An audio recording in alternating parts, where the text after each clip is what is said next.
नमस्कार, live cities की night bulletin दिन भर बिहार में आपका स्वागत है। मैं हूं आपके साथ प्रीति झा। खबरों की शुरुआत करेंगे, लेकिन उससे पहले एक नजर डालते हैं आज की सुर्खियों में। पटना में ईद की नमाज में पहुंचे सीएम नीतीश, पीएम से लेकर बीजेपी के नेता जेल में होंगे। मीसा भारती का हमला, मीसा के बयान में झलक रही बदले की भावना, चिराग का पलटवार। टिकट कटने पर बोले अश्विनी चौबे, बक्सर में बहुत कुछ होने वाला है। मुद्दों की बात छोड़ मछली संतरा पर हो रही सियासत, तेजस्वी ने बीजेपी को घेरा। पप्पू यादव की डीजे प्रचार, गाड़ी जब्त होने पर बोले ये साजिश। भाजपा ने सैनिक ने दागे कई सवाल। बीजेपी ने 400 पार वाले दावे पर बोले शत्रुघ्न सिन्हा। कुशवाहा को हराने के लिए बीजेपी ने पवन सिंह को काराकाट से उतारा, आरजेडी का आरोप। बिहार में बदल जाएंगे 70,000 स्कूलों के नाम, और अब खबरें विस्तार से। पूरे राज्य में ईद का त्योहार शांतिपूर्ण और भाईचारे के साथ मनाया गया। राजधानी पटना के अलावा कई शहरों में सुबह से ही मस्जिदों में अकीदतमंदों की भीड़ लगी रही। लोगों ने चैन खुशहाली की दुआ के साथ ईद की नमाज अदा की और फिर एक दूसरे को ईद की बधाइयां दी।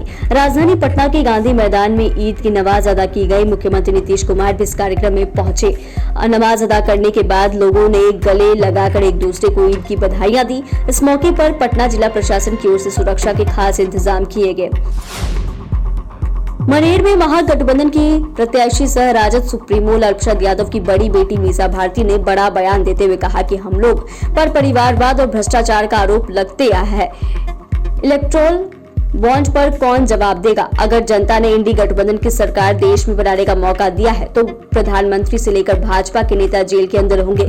इस बयान पर हमला करते हुए डिप्टी सीएम विजय सिन्हा ने लालू एंड फैमिली के अकुत संपत्ति का हिसाब मांगा। विजय सिन्हा ने कहा कि चपरासी क्वार्टर से महलों की राजा कैसे बने, सभी को हिसाब देना होगा। मीसा भारती के बयान पर चिराग ने पलटवार किया और कहा कि मीसा भारती बदले की भावना से ग्रसित होकर इस तरह का जवाब दे रही है।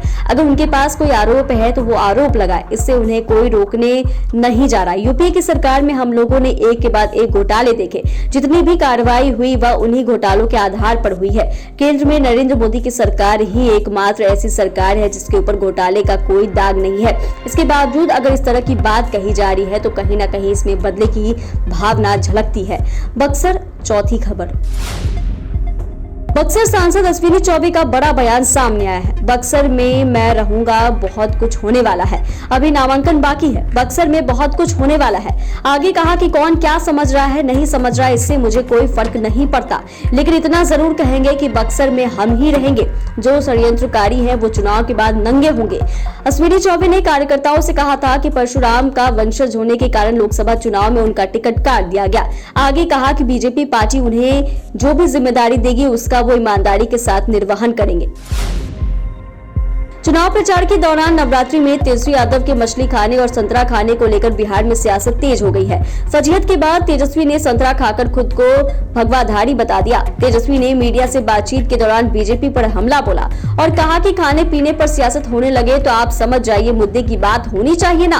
हम लोग तो मुद्दे की बात करना चाहते हैं। हम लोग बेरोजगारी, गरीबी और महंगाई की बात कर रहे हैं। उन्होंने कहा कि क्या एक बार फिर बीजेपी के लोगों ने कहा कि बिहार को विशेष राज्य के दर्जा की जरूरत है। पूर्णिया से निर्दलीय प्रत्याशी पप्पू यादव के कार्यालय से प्रचार गाड़ी जब्त हो गई, जिसके बाद पप्पू यादव ने प्रशासन पर गंभीर आरोप लगाया। उन्होंने कहा कि ये मेरे खिलाफ साजिश है। उन्होंने वीडियो शेयर कर कहा कि देख लीजिए, प्रशासन की दबंगई, परमिशन के बावजूद प्रचार गाड़ियां जब्त की जा रही है। मुकेश सैनी ने हेलीकॉप्टर में संतरा खाने वाले वीडियो पर कहा कि भाजपा के लोगों के साथ मस्ती की थी। इससे पहले दोनों नेताओं ने मछली खाते हुए वीडियो अपलोड किया था।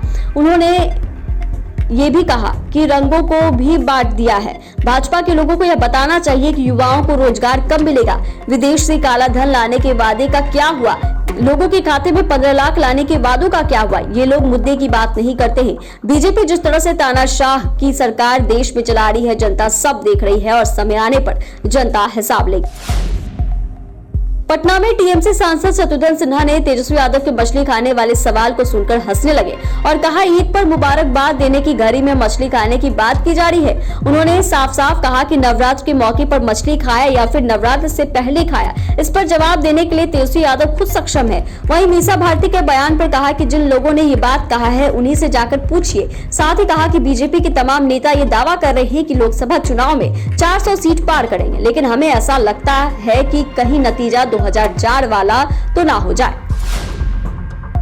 आरजेडी ने भोजपुरी स्टार पवन सिंह के काराकाट लोकसभा सीट से चुनाव लड़ने को बीजेपी की चाल करार दिया है। मृत्युंजय तिवारी ने कहा कि काराकाट से उपेंद्र कुशवाहा को हराने के लिए बीजेपी ने पवन सिंह को जानबूझकर काराकाट लोकसभा सीट से निर्दलीय उतारा है। बीजेपी ने एनडीए के सीट बंटवारे में पहले कुशवाहा को एक सीट पर सल्टा दिया और जब चुनाव लड़ रहे हैं तो उन्हें हराने के लिए पवन सिंह को काराकाट में सेट कर दिया है।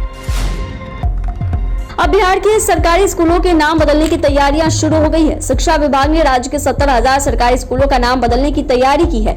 अगर सब कुछ ठीक रहा तो इसी सत्र में स्कूलों के नाम बदलने की प्रक्रिया शुरू की जाएगी।